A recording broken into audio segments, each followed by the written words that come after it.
The beat-em-up genre has seen quite the resurgence over the past few years with games like Streets of Rage 4, River City Girls, and most recently Shredder's Revenge receiving tons of praise. Even Scott Pilgrim vs. the World was brought back from its digital grave by popular demand. And it's never been easier to play classic arcade beat-em-ups from back in the day. But that's not what we're here to talk about today. In this video, we're going to take a look at 10 less talked about beat-em-up games that you can play right now on PC and modern consoles. First up, 9 Monkeys of Shaolin. I really didn't expect much from this title, but it surprised me. It's a great modern take on the beat-em-up genre with RPG elements and a much deeper combat system than many other games of its type. It may be a stretch, but the combat almost felt Arkham-inspired in the way that you'll be making heavy use of dodges and counterattacks as you're surrounded by tons of enemies at once. You have your basic melee attacks at your disposal, quick wide slashes, powerful forward lunges, and jump kicks that reach enemies quickly. But then you have a whole host of other special abilities that unlock throughout the course of the game, from power attacks to elemental magic. The story is interesting enough, if not cliché. It begins as a tale of revenge and ends in a mission to save the whole country from bad guys. It's fully voice acted and the presentation is overall very good. When I first saw the gameplay footage, I thought the graphics looked pretty weak, but as I began actually playing the game, I changed my opinion. Sure, there isn't a ton of detail in the character sprites, but the overall style of the game just looks quite nice, and I really love some of the rain and weather effects. After each mission, you'll level up your character and spend skill points on active and passive abilities. You'll also acquire new weapons and armor that provide unique advantages. There are multiple difficulty modes, tons of hidden items to collect, a new Game Plus mode, and 2-player co-op. Don't judge a book by its cover or a game by its title. Check this one out. Next up is Fightin' Rage. I feel like a lot of people might know about this one already, but I'm including it anyway. It's a great throwback to classic arcade beat-em-ups in every sense, right down to the screen filter that simulates rounded screen edges and scan lines. You have 3 main characters to choose from. Everyone loves Gal, but she's a little fan-servicey for this channel, so I chose the old ninja guy instead. The graphics are just awesome. Characters look like a mashup of 90s cartoon characters that you might have seen in Ninja Turtles or Biker Mice from Mars. It has an excellent high-energy heavy metal soundtrack that'll keep you in the mood to bash bad guys for hours. The gameplay itself is just so satisfying. It feels like one of the very best arcade beat-em-ups from back in the day, with an emphasis on combos, aerial juggling, special moves, and weapon pickups. It even has area attacks that use up a bit of your health like we've seen in so many of Capcom's classic beat-em-ups. You can play with up to 3 players in co-op and versus multiplayer modes. Basically, every enemy in the game is an unlockable character that can be used in the versus mode, and there are unlockable costumes as well. It's really an amazing game, and if you consider yourself a fan of arcade beat-em-ups, you owe it to yourself to play this. My one gripe is that there's no saving your progress during the arcade mode, so if you don't have time to finish it in one setting, you'll have to start all over from the beginning next time. Perhaps they were a little too authentic with the old school themes. But overall, it's an absolute blast and a must-play for any fan of the genre. The Last Friend. The Last Friend is something a little bit different. It's actually a hybrid tower defense beat-em-up game. It's a lot like Plants vs. Zombies, only you get to run around and beat up bad guys too. And some levels just play like a straight beat-em-up without the towers. It's a pretty silly, lighthearted game set in a future where dogs are being abducted for some reason. You have to rescue dogs from the bad guys and get down to the bottom of what's happening. The game starts out a little slow and clunky, but gets better as you go on and power up your hero with more abilities. You'll also steadily earn new dog towers and level up your favorites. The graphics look a bit like Steven Universe or another modern Cartoon Network show. It's pretty simple and easy to get into, and you can play co-op with a friend. If you like dogs, beat-em-ups, and tower defense games, then check it out. Paw Paw Paw. This is a very light recommendation, but I needed 10 games, so here we go. Paw Paw Paw is sort of like a poor man's Castle Crashers. If you haven't played Castle Crashers, go play it instead, because it is an amazing game and so much better than this one. But since almost everybody knows about Castle Crashers by now, here we are. Paw Paw Paw has a pretty ridiculous story. It's set in an animal kingdom where the ruler has forced all the animals to start wearing pants.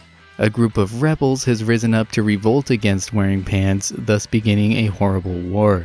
You get to play as the rebels, so yeah, you go on a rampage killing everyone in the name of animal nudity. Yay.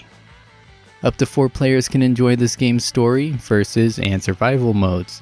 It has some nice RPG elements like skill upgrades and purchasable weapons and items. You can even hire an ally to fight with you before missions. Although in one case this worked against me as my teammate stupidly tried to move the cargo backwards on an escort mission for the entire level before ultimately dying. I think my favorite feature in the game is the occasional creature you can mount, Golden Axe style. Like I say, this is not a high recommendation. The gameplay is just too simple and not that interesting for me, but it might be fun for a bit with friends. Phantom Breaker Battlegrounds.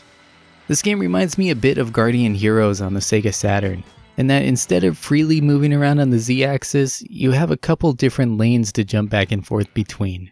That's really where the similarities end though, as this game is just way more fast-paced and chaotic. I really didn't pay too much attention to the game's story, but I love how it's fully voice acted by some talented actors. You start the story mode fully powered up, but at the end of the first level you lose all your powers. Over the course of the game, you will level up and slowly get your skills back. It's just a heck of a lot of fun to play. I like to mash buttons a lot, but there's a lot of depth to it, especially as you begin to unlock more and more moves. I love the graphical style of the game. There's so much detail in the 2D character sprites, and they're animated brilliantly, while the backgrounds have sort of a 3D cel-shaded look. More games need to use cel shading. Seems like sort of a thing of the past at this point, but it's amazing when it's done correctly. The music and sound are really good. You can also co-op the game with a friend or battle it out in a versus mode. This game's been around for a while now, but I highly recommend checking it out if you haven't yet. Raging Justice. Raging Justice feels like an homage to games like Final Fight and Streets of Rage. It's decent fun, but there's nothing too remarkable about it. The graphics are weird, and I almost feel like the game is purposefully janky. You play as a cop, which does make for at least one interesting dynamic. Some enemies will have arrest warrants, so you can be a good cop and arrest them, or be a bad cop and put them down. Making an arrest will replenish a bit of health, but it's often easier said than done. To make an arrest, you'll have to beat up an enemy to a certain point where they're in a daze, but most of the time I accidentally just killed them. You have 3 characters to choose from, a fast type, a strong type, and a balanced type. There are plenty of weapons to pick up and some powerful vehicles to drive. It's fun running over bad guys with a lawnmower, but it makes being a good cop so much harder. You can co-op the game with a friend and finish it in about an hour, although there are optional challenges to go for in each level, and also a brawl mode where you try to survive waves of enemies in different scenarios. Overall, it's just an okay game, short and janky, but kind of fun. My only other thought is, why so many enemy dogs? I want to befriend dogs, not kick them. She kicked my dog, and now my dog needs operation. Shing. Shing is a more modern looking and playing beat 'em up with a very unique control system. All of your attacks are performed with the right analog stick on your controller. Simply flick the stick in whichever direction you want to slash, or use circular motions for different types of moves.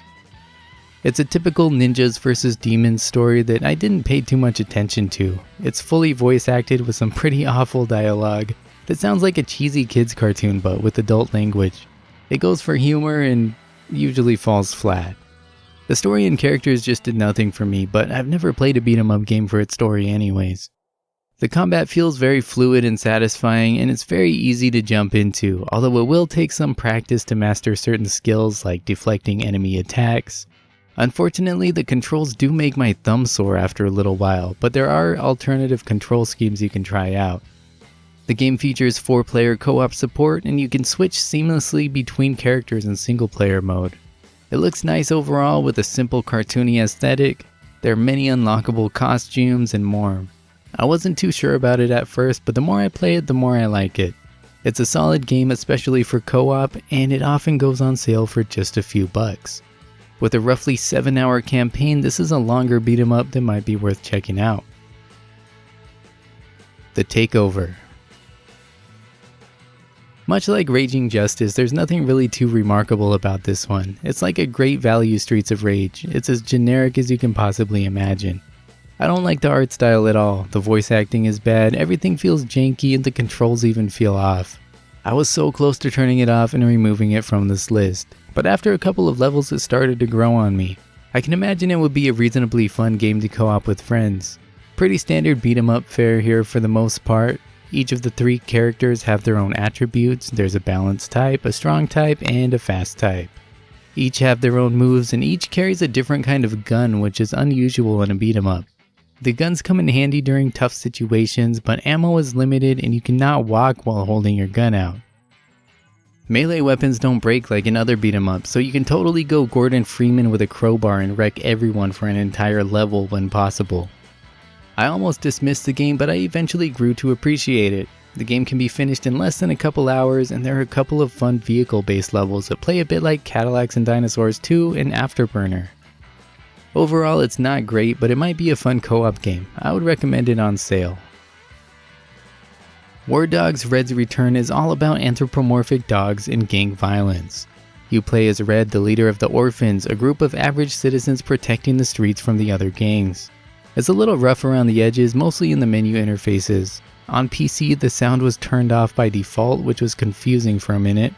But the gameplay is solid, fast, and enjoyable. It has your basic beat 'em up fare, punch, kick, jump, pick up weapons, etc. You also have a couple special attacks that recharge over time, a powerful dash attack, and a spinning move that attacks everyone around you. In addition, as you beat up enemies, you have another special meter that charges up and allows you to increase your strength, heal yourself, or perform a devastating ultimate attack. As you progress through the levels, you'll obtain implant chips that can be equipped to give your character even more stat buffs. Plus, you can earn money to buy new clothing and customize the look of your character. The game can feel quite tough sometimes, but most of the bosses can be defeated using the same strategy, and once you figure this out, you should be okay. The only major downside is that there's no multiplayer. It's a single player only game, which is unfortunate for a game in this genre. It's also really short at about an hour and a half, but there are daily missions to complete and achievements to hunt for. I'd recommend checking this game out at its very modest asking price of around $4 US. It's a good time. Finally, we have Way of the Passive Fist. This is a very interesting and original game. It's kind of an anti-beat 'em up. Instead of directly beating up enemies, you use a passive fighting style. That means dodging and parrying your opponent's attacks until they're too tired to fight, and then knocking them out in the most effortless way possible. It has great graphics and music and a truly satisfying gameplay loop.